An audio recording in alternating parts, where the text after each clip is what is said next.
In one of his 8 sprawling garages, Marcus Blake, the CEO, donned a disguise and blended into the shadows, observing the daily grind of his workforce. There, amidst the cacophony of clanging metal, he spotted Aisha, a black female mechanic wrestling with dangerous tools. The workshop reverberated with the jarring sound of a screwdriver slick with blood slipping from her grasp to clatter against the concrete. Her hand, now marred by a deep oozing cut, dripped crimson onto the already oil-stained floor. Aisha stifled a scream, her eyes darting towards the manager's office. "Everything okay in there, lady?" a voice called out. It was John, the new assistant, his stubble and worn cap marking him as the fresh face introduced that very morning by the manager. Aisha, her voice dry as the desert, replied, "I'm fine," hastily wrapping a grime-laden rag around her injured hand. "It's not like they're gonna give me a first aid kit." Marcus, watching from the shadows, felt a knot tighten in his stomach. Mere days ago, he had been John, the unskilled new hire tasked with the heavy lifting in one of his own garages. No one here knew they were in the presence of their employer. At 42, Marcus had taken over the business from his father 6 years prior, transforming a modest local chain into a thriving enterprise. "You should go to the hospital," Marcus suggested, stepping forward, his voice tinged with concern. "That needs stitches." Aisha's bitter laugh cut through the air. "Sure, and lose my job. I have 2 kids at home and rent to pay. Come on, help me lift that engine while Peter's on the phone." It was then that Marcus's gaze fell upon the tools strewn haphazardly across the floor. A torque wrench barely held together by electrical tape, an unguarded drill-torn gloves, a hydraulic jack leaking oil. "Why do you guys work with equipment like this?" he asked, feigning innocence. "Welcome to the real world," Aisha responded, her smile forced as she struggled with a heavy part using her good arm. The weight of her words and the burden of her reality struck Marcus, deeply igniting a fire within him to address the plight of his workers. Peter, with an air of frustration, argued that new tools were simply not in the budget, yet the irony was palpable as he drove away in his gleaming new BMW, a stark contrast to his words. From his glass-enclosed office, Peter Griffin, the regional manager, surveyed the shop floor with a scowl. His presence was as imposing as his physique. A middle-aged white man whose designer shirt barely contained his expansive belly, he approached the workers with a swift, almost predatory stride. "Aisha, that Honda Civic was supposed to be ready an hour ago," he bellowed, seemingly oblivious to her bloodied hand. Turning to Marcus, he added with a sneer, "And you rookie, get those boxes to the warehouse, or this might just be your first and last week here." Marcus observed Aisha's reaction.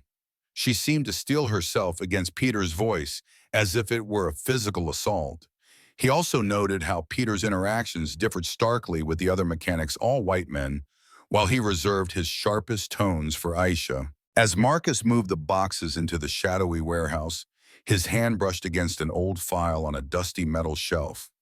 Inside were numerous accident reports, Aisha's name recurring alongside names of workers he didn't recognize. The injuries listed were severe, deep cuts, bruises, a crushed finger, chemical burns, all dismissed as results of human error or negligence. But what truly chilled Marcus was another document, an internal memo from Peter to corporate headquarters.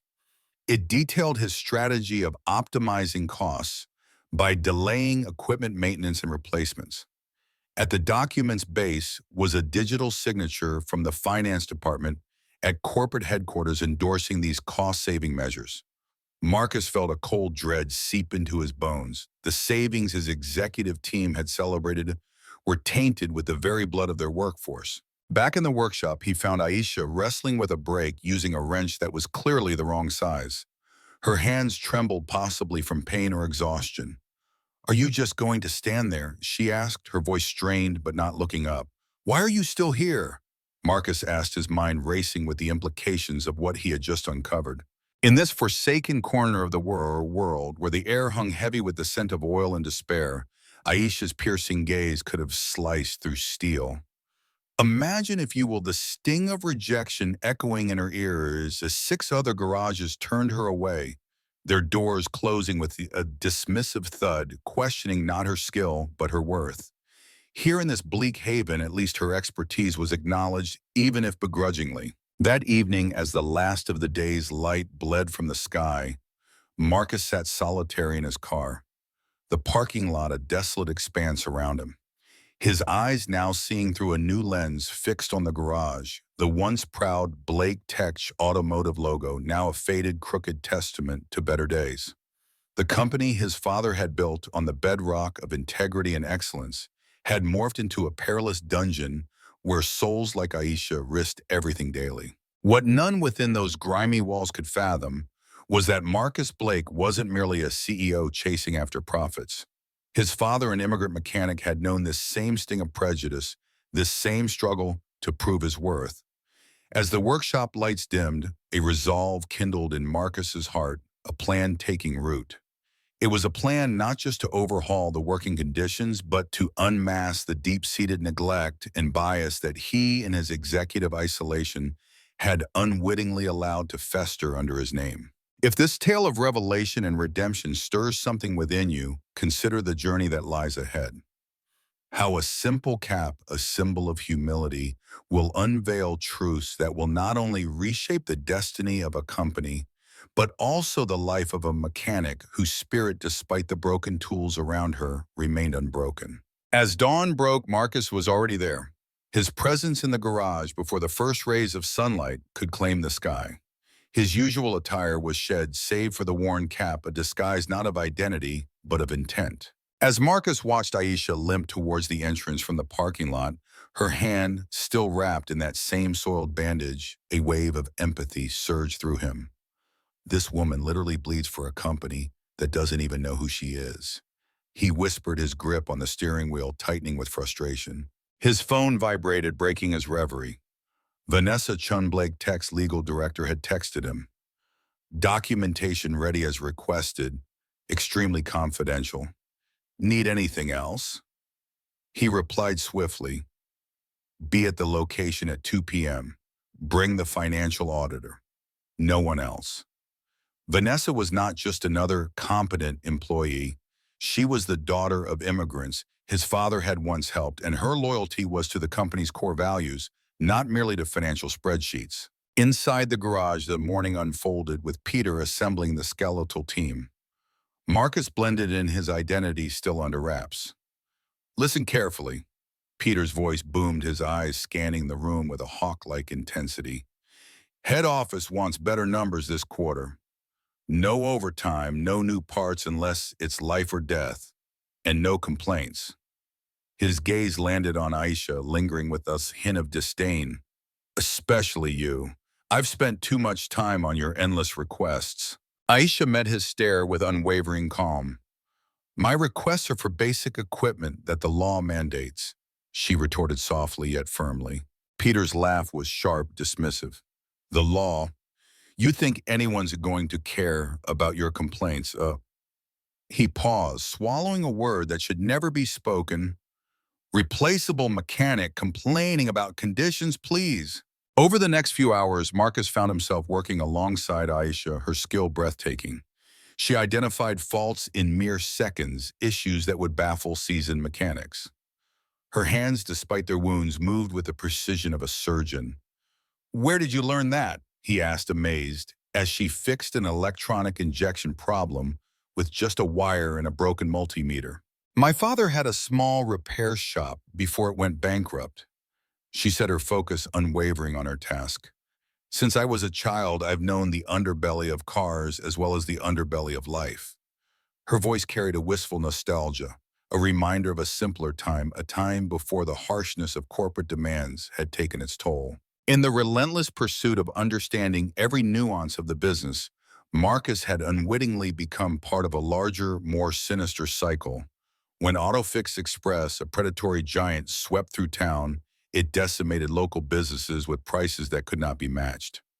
Which chain was that? Marcus inquired, his voice laced with a mix of curiosity and dread. AutoFix Express, Aisha replied, her tone steeped in bitterness. Before it was bought by Blake Tech. The revelation struck Marcus like a physical blow, a harsh reminder of his own unwitting role in this circle of injustice. 5 years prior, his first act as CEO was to acquire AutoFix Express, a move his financial team had praised as an unmissable opportunity, citing weak local competitors. Little did he know, those competitors were families like Aisha's fighting for survival. As the clock struck 2 p.m., Marcus watched from his office window as a sleek black sedan approached.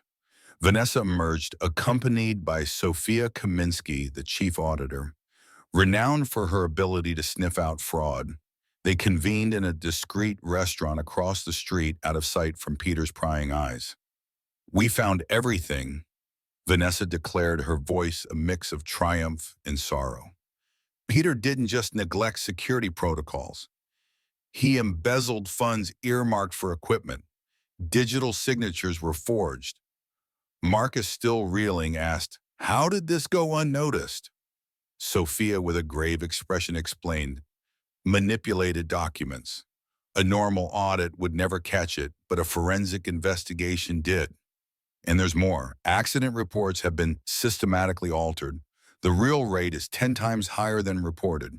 As they discussed, Marcus's phone buzzed with an anonymous message, a video of Peter telling another manager, "I hired a black woman to shut HR up about diversity.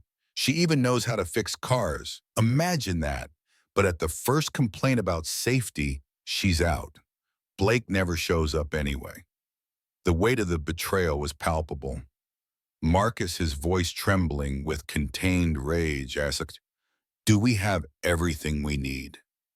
Vanessa nodded, her confirmation heavy with implication. "The question is, what do you intend to do?" Back at the garage, chaos reigned. A luxury car belonging to none other than the mayor demanded urgent attention. Peter, suddenly animated by the importance of the customer, ordered, "Aisha, take care of this personally, but no nonsense. That car is worth more than your life." Marcus watched, his heart sinking further into despair as the injustices unfolded before him. The unsettling sight of the hydraulic jack supporting the weighty vehicle was nothing short of alarming. Its cracked body was seeping fluid, a harbinger of potential disaster. Just as the air was thick with tension, Peter entered, his voice booming with pride. "Come see how we take care of our VIPs, he boasted, gesturing toward the display. "We invest only in the best equipment and personnel." The mayor, intrigued,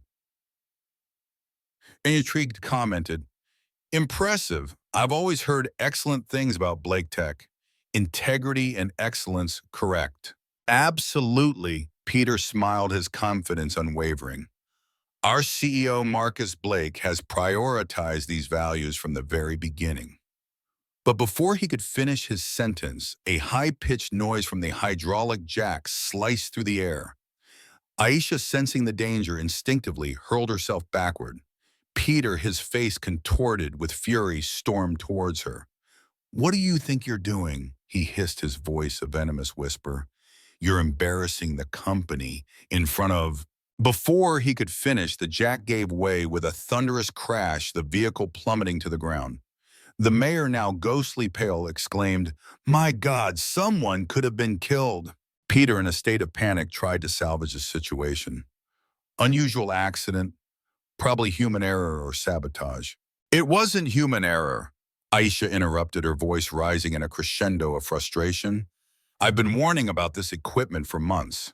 I have emails, forms, everything documented." "You're fired, effective immediately," Peter shouted, his words cutting through the air like a guillotine. What went unnoticed amidst the chaos was the almost imperceptible smile that flickered across Marcus' lips. After a sleepless night of poring over documents, making strategic calls, and meticulously planning every move, his plan was reaching its pivotal moment. The evidence collected by Vanessa and Sophia on their tablets, the secret recordings from the past 2 days, the anonymous video he had received, all pieces of a puzzle that were now fitting together seamlessly. As Peter continued to shout threats at Aisha, oblivious to the fact that customers were discreetly capturing the scene on their devices, he failed to realize that every smartphone in Marcus, Vanessa, and Sophia's pockets was recording everything. For a man who had built his career on the humiliation of those he deemed inferior, Peter was about to discover that some broken tools are more dangerous than they seem, especially when wielded by the right hands. Marcus stepped forward, his voice cutting through the usual clamor of the garage. "Is getting fired today," he announced with a gravity that stilled the room. "Except you, Peter." The manager, taken aback, looked utterly bewildered. "Who do you think you are?" he managed to ask, his voice tinged with both confusion and defiance. With a serene calmness that belied the storm brewing within, Marcus replied, "Marcus Blake, CEO of Blake Tech Automotive." His words dropped like a stone into a still pond, sending ripples of shock through the garage. A hush fell so profound, it was as if the very air had been sucked out, leaving only the echo of his revelation. Peter's face cycled through disbelief, then embarrassment, as he stuttered, "This is some kind of prank." From the shadows, the mayor whispered, "Internal investigation." "Something like that," Marcus confirmed as Vanessa and Sophia entered their tablets, glowing like beacons of truth in the dim garage light. "And we've gathered enough evidence." Aisha, rooted to the spot, tried to reconcile the bumbling assistant she thought she knew with the authoritative figure before her. "This is ridiculous." Peter attempted his laugh hollow. Vanessa turned her tablet towards him, displaying a recording that left no room for doubt. "I hired a black woman to shut HR up about diversity. At the first complaint about safety, she's out." Sophia, with a flick of her finger, brought up detailed spreadsheets, the falsified reports, and the forged signatures. "Do these financial irregularities explain anything?" she asked, her voice cold and precise. The mayor recoiled as if from something foul, murmuring, "This is criminal." "I did what I had to do to keep your damn profits up," Peter exploded, pointing an accusatory finger at Marcus. "Your impossible targets, your budget cuts." A murmur of unease spread through the workshop, the mechanics exchanging glances that spoke volumes. "You're right," Marcus admitted, his voice steady but heavy with regret. "I'm guilty too." Aisha's gaze snapped up, her eyes wide with surprise. "I delegated without proper oversight. I prioritized numbers over people." Marcus continued, his eyes locking with hers. "That ends today." Turning to face Peter, his tone hardened. "But your guilt goes deeper. You chose to mistreat people, to discriminate, to endanger lives, all to line your own pockets." With a nod, Marcus summoned security, who escorted Peter out as he hurled threats of lawsuits into the air. "Effective immediately, this garage is closed for a complete renovation." Marcus declared, his voice ringing with finality. "Everyone will receive full paid leave. When it reopens, it will." With the dawn of new equipment and enlightened management, the air at the garage was charged with a fresh sense of purpose. Marcus turned to Aisha, his eyes reflecting a blend of sincerity and resolve. "We're seeking individuals who not only understand the mechanics of cars, but also cherish the value of human life. Are you interested?" Aisha's gaze lingered on him, penetrating, searching for truth. "Why should I trust you?" she demanded, her voice laced with skepticism. "You've already admitted to allowing this negligence to fester." "You shouldn't," Marcus replied with a raw honesty that felt like a confession. "I've earned your distrust, but now you'll have the autonomy to enforce safety standards. Every request you make will be approved, and you will be compensated for the years of undue risk you've endured." The mayor, sensing an opportunity for redemption, chimed in, "My administration can appoint an independent inspector to oversee the improvements." A week passed and the transformation was palpable. The garage was a hive of activity. New signs were being hoisted, stairs now spiraled around its exterior, and inside crews were busy. Old dilapidated equipment was being carted away, making room for gleaming modern tools. In a makeshift office, Aisha pored over blueprints with Marcus. "This exhaust system won't do," she declared, her finger tracing the inadequate lines on the plans.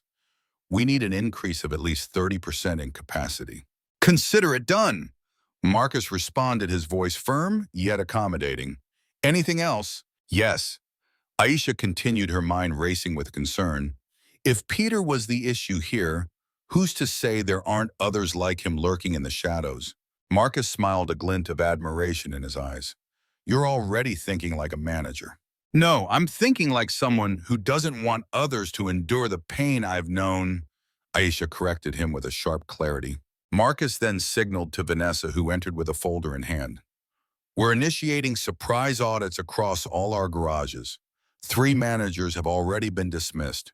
We're offering you the role of safety and compliance supervisor for the entire chain with the authority to close any facility that fails to meet our standards.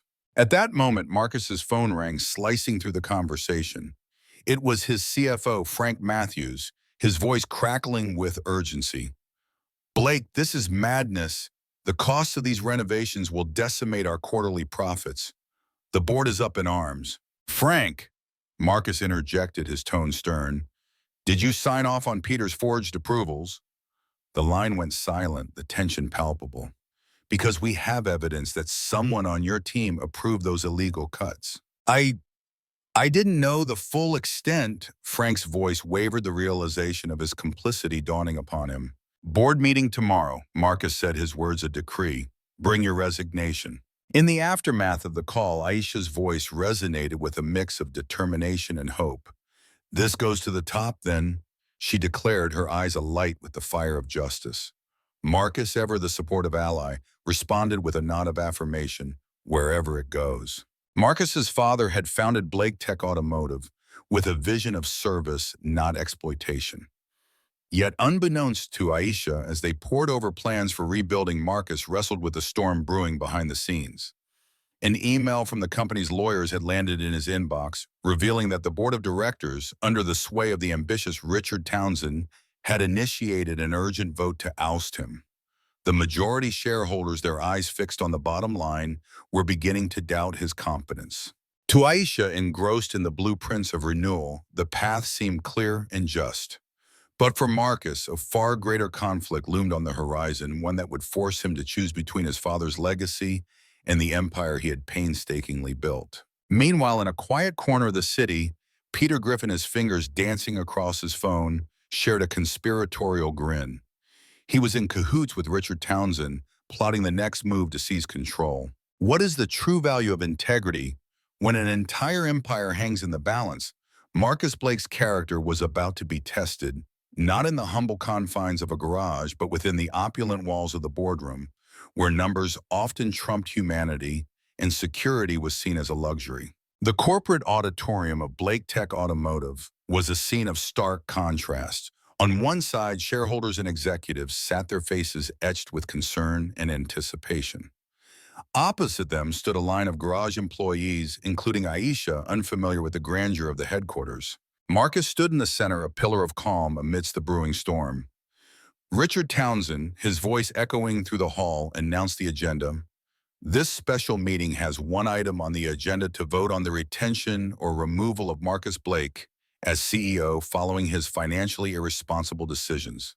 Marcus, his smile faint but telling, surveyed the room. His 15-minute presentation was about to begin, the fate of his vision, his company, and perhaps his soul hanging in the balance. What would he say? How would he convince them? The tension was palpable, the air thick with the weight of impending decisions. I have a statutory right to speak. I declared, my voice firm, yet quivering with the weight of my words. Richard's nod was hesitant, a reluctant permission granted amidst the tension. Marcus, with a subtle cue, signaled Vanessa, who distributed sealed folders to each board member. Please do not open them yet. Marcus instructed, his voice resonating with authority as he turned on the projector. I have a story to share with you all. The screen flickered to life, displaying an image of Marcus's father, a man of humble beginnings, standing proudly next to an aging car. My father began his journey with nothing but borrowed tools and a vision. Marcus began, his tone both reverent and reflective. He founded this empire on 2 unshakable principles: the safety of his employees and respect for his customers. The image shifted to financial charts, stark lines and figures telling a tale of growth. In the past 5 years, our profit margin has surged by 42%. Impressive, isn't it? He exclaimed, his voice rising with a mix of pride and sorrow. But at what cost? The next slide revealed the harsh reality: images of dilapidated tools, a cracked hydraulic jack, and most heart-wrenchingly, Aisha's bloodied hand. "This is the cost," Marcus stated, his voice now steady, a beacon of truth in the room. "Dangerous tools, employees at risk, and systematic discrimination." A murmur of unrest rippled through the auditorium, but Richard's attempt to interrupt was cut short. "This is not manipulation, Richard," Marcus countered with a smile that was both calculated and knowing. "Now you may open the folders." The silence that ensued was deafening. Inside the folders lay the damning evidence, detailed reports of embezzlement, forged signatures and recordings, where Richard himself could be heard arguing with Peter about cost-cutting measures that compromise safety and dignity. "Blake Tech isn't just a company," Marcus continued, his voice imbued with the gravity of legacy. "It's a symbol of integrity, a legacy my father built, which I nearly destroyed through my negligence." Aisha, with a courage that surprised everyone, stood up. "May I?" she asked, her voice clear, her presence commanding attention. Intrigued, Marcus nodded. She rolled up her sleeve, revealing a deep, jagged scar on her forearm. "This is what happens when an elevator collapses," she explained, her voice steady but laden with pain. "I received no compensation, no proper medical care. I kept working because I had mouths to feed." Her gaze swept across the room, meeting the eyes of the shareholders. "You profit millions from our blood, sweat, and tears. Is this the legacy we're leaving behind? The sweat and blood of our workers. If that does not stir your soul, then consider the legal ramifications when these accidents come to light, when the veil of discriminatory practices is lifted." The air was thick with tension, almost suffocating. Richard, his face drained of color, played his final hand, a desperate move to cling to his crumbling facade. Even so, he argued, Marcus's proposed reforms are financially unfeasible. "Really?" Marcus retorted, the click of the projector punctuating his disbelief. On the screen appeared the first phase of reforms already in action at the model garage. After just 3 weeks of operation, productivity soared by 28%. Not a single customer complaint. And look at this. He gestured to the graph, an upward trajectory, operating profit increased by 15%. Safety and dignity don't drain our coffers, they fill them. The vote was nearly unanimous. Marcus would continue as CEO as reform plan to sweep through the entire network. Richard and 3 other executives, architects of the D-seat, were ousted from the board, now facing internal proceedings. 3 months hence, Marcus unveiled the new headquarters of Blake Tech's Security and Compliance Department. Aisha, now its executive director, sliced through the red ribbon with a smile to the applause of the gathered crowd. "Every garage now boasts state-of-the-art equipment," she declared to the press. "We've introduced stringent protocols, continuous training, and a secure, anonymous channel for reporting violations." Peter Griffin, watching from the confines of his modest apartment, the only refuge he could afford after his fall, saw it all unfold on television. His defamation suits had crumbled to dust, and now he faced 3 criminal charges of negligence. The ultimate irony: no auto shop would employ him, not even for the humblest of tasks. After the ceremony, Aisha found Marcus in the main lobby, his eyes fixed on the restored portrait of his father. "He would be proud," she said softly. "Of both of us," Marcus replied, his voice tinged with emotion. "You know what impresses me most? How you managed to solve complex mechanical problems with broken tools for so long." Aisha's smile was a mix of pride and sorrow. "That's what people like me do all our lives. We improvise. We adapt, we persevere with the barest essentials. But imagine, oh, imagine the heights we could soar to with the right tools at our disposal." In the wake of that vision, Blake Tech launched a beacon of hope, a scholarship program aimed at nurturing the budding talents of young mechanics from marginalized communities. Nestled within the heart of the revitalized Garage 3, now a gleaming training center, was a tribute to resilience, the facility named in honor of Aisha's father, a small mechanic whose business had been swallowed by predatory corporations years before. The first class of graduates stood proud, their hands clutching new professional toolkits, their eyes gleaming with dreams reborn. Among them, Aisha's two teenage sons, symbols of a new beginning. My mom taught me that no matter how hard they try to break you, the older son shared with the camera, his voice steady, it's what you build from the broken pieces that really matters. In his office, Marcus watched the broadcast with a satisfied smile, his heart swelling with pride. His phone buzzed, alerting him to a new quarterly profit record. Integrity, it turned out, was the most lucrative business model of all. Sometimes we must go undercover to uncover the naked truth.